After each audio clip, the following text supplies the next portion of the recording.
Islam. Lord Tafiq, Dr. Shaka, Natural Health Hero, here to give a special eternal Earth Day birthday salutation to the great noble Jew Ali. He would have been 137 years old today. That's right, noble Jew Ali, the founder of the Moorish Science Temple of America. That's right. Several details of Jew Ali's early life are actually uncertain, as true information became mixed with that of legend by his devout followers. He is believed to have been born with the name Timothy Drew. Born on January 8, 1886 in the state of North Carolina, USA. That's right. Sources differ as to his background and the upbringing. One reports that he was the orphaned son of two former slaves born in the Cherokee tribe, while another describes him as the son of John Drew Quitman, which was a military and political leader of the Cherokee Cohabe tribe, and Eliza Turner Quitman, which was also a full-blooded Cherokee, which happens to be his mother. One version of his life, common among members of the Moorish Science Temple of America, holds that Drew was raised by an abusive aunt who once threw him into a furnace. This version holds that he left home at the age of 16 and joined a band of Romani people who took him overseas to Egypt and the Middle East. Drew Ali also reportedly worked as a circus magician or as a merchant seaman before reportedly traveling to ancient Kemet, which is also known as Egypt. He has never received formal education, but at some point came into contact with Eastern philosophy. All right.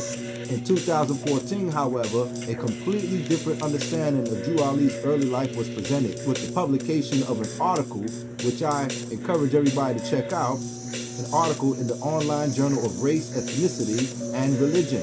The article presented newly compiled evidence, including a census report, newspaper ads, newspaper articles, a World War I draft card, and street directory records to link Noble Drew Ali to one Thomas Drew, who was born on the same date as Timothy Drew, but originated from Virginia instead of North Carolina.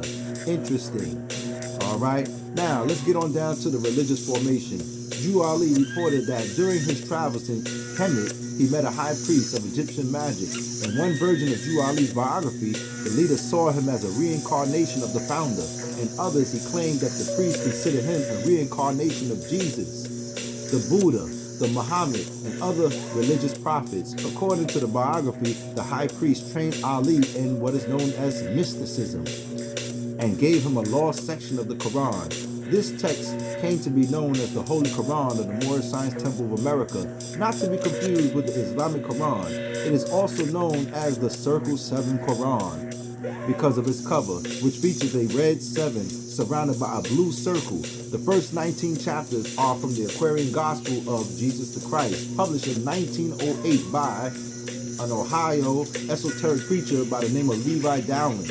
Okay, in the Aquarian Gospel, Dowling described Jesus' supposed travels in Egypt, India, and Palestine during the years of his life, which are not accounted for in the New Testament. All right, chapters 20 to 45 are actually borrowed from the Rosicrucian work onto D.I. Grant, with minor changes in the style and wording. There are also instructions on how to live and the education and duties of adherents. Drew Ali wrote the last 4 chapters of the Circle 7 himself. In these, he wrote, "The fallen sons and daughters of the Asiatic nation of North America need to learn to love instead of hate, and to know of their higher self and lower self. This is the uniting of the Holy Quran of Mecca for teaching and instructing all Moorish Americans, etc. The key of civilization was and is in the hands of the Asiatic nations, the Moorish, who were the ancient Moabites and the founders of the holy city of Mecca."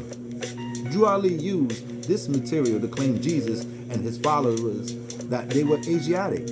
Asiatic was the term Drew Ali used for all dark or olive-colored people, and he actually labeled whites as European.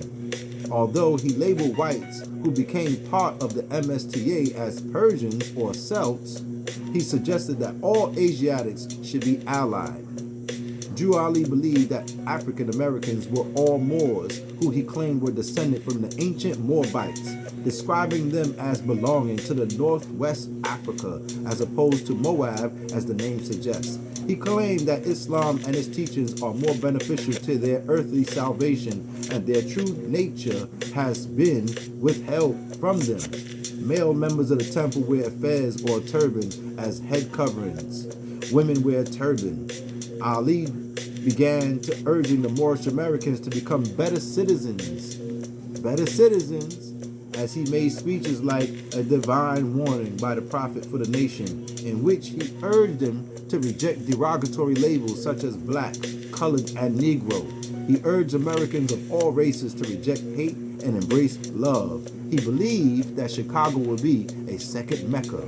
Drew Ali crafted a Moorish science ideology from a variety of sources, a network of alternative spiritualities that focus on the power of an individual to bring about personal transformation through mystical knowledge of the divine within. In the interwar period in Chicago and other major cities, he used these concepts to preach Moorish pride. His approach appealed to thousands of African Americans who had left severely oppressive conditions in the South through the Great Migration and faced struggles adapting to the new urban environment. That's right, y'all. Noble Drew Ali. That's right, born January 8th, 1886. And this is some of the literature. Words of the prophet right here.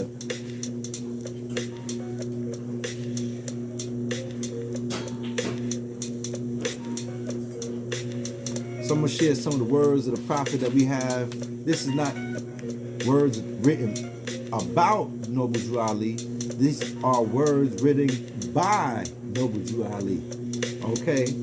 So one of them right here I want to share is the prophet's plea to the nation, which gives a little bit of more insight as to who this man, the myth, the legend was and really is.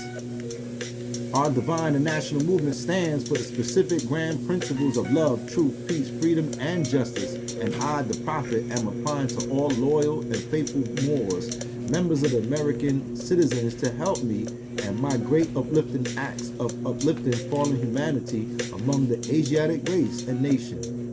For I have suffered much and severely in the past through misunderstanding of what the movement was dedicated to. It is in the great God Allah alone that guides the destiny of this divine national movement. I know all true American citizens are identified by national descent names to answer and apply to the free national constitution of this free national republic of the United States of America. That's why I am calling on all true national citizens to help me morally and financially in my great work I am doing to help this national government. For without a free national name, without a descent flag of your forefathers, there is not a national title of the government in which we live. This is from your true and divine prophet unto all foreign American sympathizers. Written by Prophet Noble Drew Ali. And this was written on Friday, March 1st, 1929. Words of Noble Drew Ali. Again, happy Earth Day salutations. Noble Drew Ali, founder of the Moorish Science Temple of America, put a lot of us onto the aspects of nationality. Who were you before 1492? I bet you was not using the word nigger. You was not using the word colored, black, and so forth. The title Moors was actually right there and there. Before I let y'all go, let's see what else I want to share with y'all.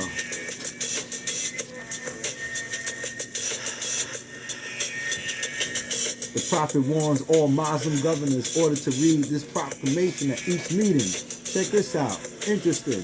Friday, January 15th, 1929. A little bit right after his Earth Day of January 8th. I hereby inform all members that they must end all radical, agitating speeches while at work and in their homes or on the streets. We are for peace and not destruction. Stop flashing your cards at Europeans. It causes confusion.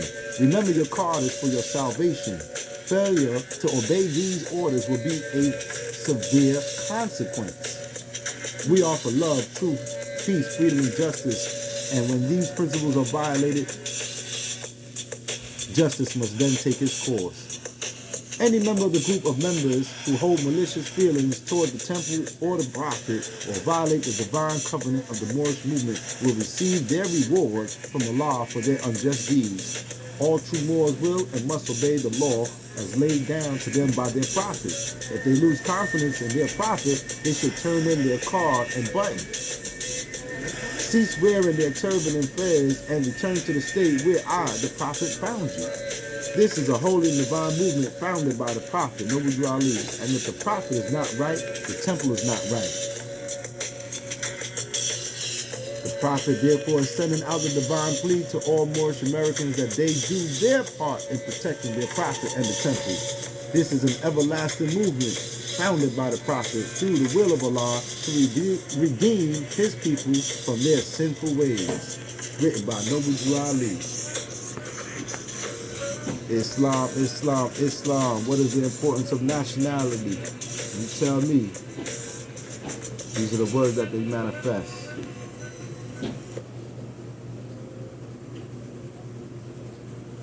Happy Earth Day.